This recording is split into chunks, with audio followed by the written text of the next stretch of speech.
Let's now think a little bit about what's going on from a pictorial, a graphical point of view. And largely we're going to be talking about equipotentials. Remember that those lines represent lines, places, where your potential is the same at every point. And we have to simplify the three-dimensional space that we're talking about, so usually there's some symmetry over which you can extend that to make a surface. If we have two places where we're looking at these equipotentials, again here it says equipotential surfaces, keeping in mind that this is just one edge view of a larger surface, that think about a point. And we know that our electric field in each direction is related to the derivative. If we go along the equipotential, that derivative is zero because your potential is not changing. So you actually have no electric field in the direction that is parallel to your equipotential. The maximum change is going to be perpendicular to your equipotential. Depending on what that looks like, that might actually be distributed around all three coordinates.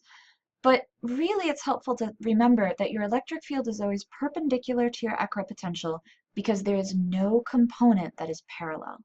If there was a component parallel, then that dv d whatever would not be zero, but by definition, there is no change in potential in that direction. So here I'm just reminding you that if we wanted to construct the entire electric field vector, we would need all three components, and we could get it by doing three derivatives. And this symbol, this curly d, just is the symbol for partial derivative with respect to that direction. If you don't know what that means, don't worry about it. Just take the derivative with respect to that direction in the few problems where you might actually have a mathematical definition in each component. If you are familiar with partials, then hopefully this will help you think a little bit about what's going on.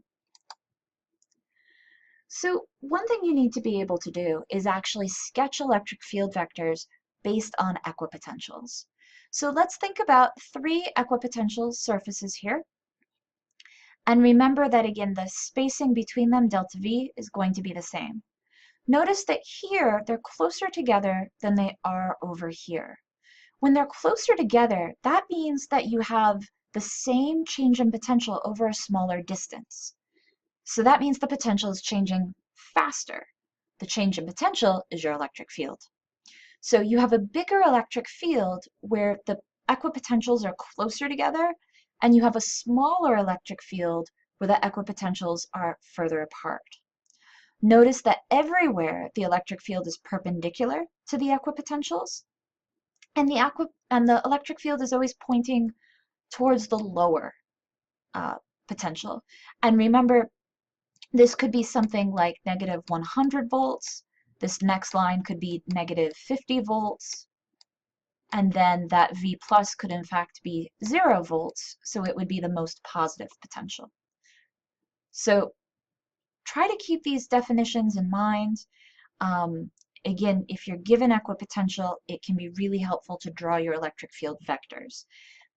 It's a little trickier to actually draw electric field lines, but the rule would be that your electric field line is also always perpendicular to your equipotentials. What if I wanted to do a calculation? It's actually possible to calculate your electric field vectors solely from your equipotentials. In this case, let's look at 3 points here, and note that now our equipotentials are labeled on a grid. So we see that up here, there's actually 2 centimeters per 50 volts. Down here, there's 1 centimeter per 50 volts. And here, you would actually have to think a little carefully about what that is, but it looks like the diagonal of a cube. So that's, for instance, say something maybe like the square root of 2. So in each case, you can actually calculate the magnitude of this, remembering that it would just be the magnitude being delta V over delta S. So in this case, it's going to be your 50 volts divided by 1 centimeter. And now remember that that would be the magnitude, and then you get the direction by pointing towards the lower potential. In this case, it needs to be perpendicular, and it says oh, sorry, I'm using one box. The picture from the book is actually using 2 boxes, but it's kind of the same thing, right? That we can either just use this delta V and this delta S, or we can use a larger delta V and the larger delta S, as long as you assume that it's fairly uniform in this area. This is assuming that your electric field is not rapidly changing here. So in each case, you see that you get a slightly different direction and a different magnitude because the spacing is different. So simply from this sort of a picture, you can actually start to calculate electric field, not just sketch some vectors. I'd like to talk you through two conceptual problems now.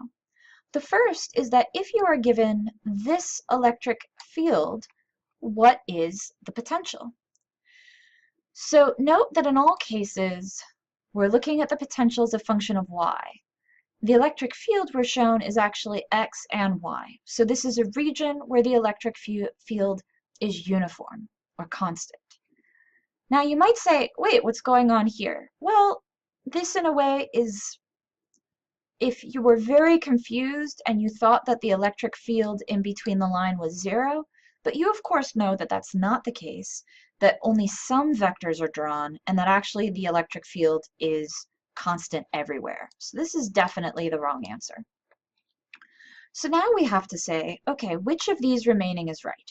Is it constant V, horizontal line, negative or positive, or is it this linear changing quantity, either positive or negative? So there are two approaches to this. One is to say this has some value like c. If I integrate c over y, what do I get? Well, I get c times y. So it's definitely not the constants. But we have to be a little bit careful. Now remember that we had to think about those limits of integration and the minus sign and all of that. So maybe is this minus? Is this actually c? Well, I would encourage you to actually think about putting down a positive charge. What way is the positive charge going to go? Well, yeah, the positive charge is going to go in the positive y direction because that's the way the electric field is going, so that's the way the force would go. Well, a positive charge is going to go to lower potential. So this is the answer. So yes, you did need to remember that minus sign in front of this integral. So that's how you can get this. Okay, so that's one way of doing this, but let's try to analyze this in a different method. What sort of object is going to give you a uniform electric field? Well, a parallel plate capacitor. So then you should say, where are my plates? What is the orientation? Which one's positive? Which one's negative? My electric field points away from my positive charges and towards my negative, and so this is what my parallel plate capacitor would roughly look like. And so then you say, okay, what would my potential look like in this situation? I would have a higher potential here, I would have a lower potential there, and they would be linearly connected. So that again would be here, because notice that this is my plus y direction up here by the lower one. So that's how we got here. You have to think about turning this on its side. So two different ways to analyze the same situation and connect your electric field to potential. Ideally, both of them will make sense to you. So let's do another one. In this case, this is your electric field, and the goal is to determine which of these equipotential lines are the right ones. So the first thing to note is that this is not a uniform electric field.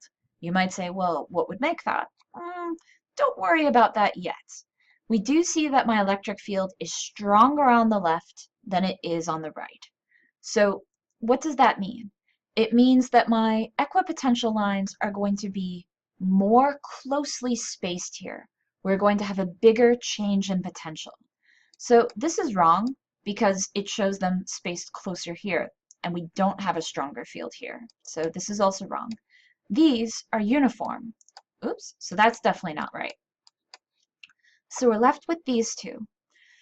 The only distinction between them is whether we label 0 volts on the left or 0 volts on the right. Now, while you can set 0 to be wherever you want, notice that this is saying that you have a higher potential on the right, and this one says you have a higher potential on the left. So the relative size between these two does matter. So if the electric field is pointing to the left, again, my trick is to imagine putting a positive charge in it. Which way is it going to go? Well, it's going to go to the left.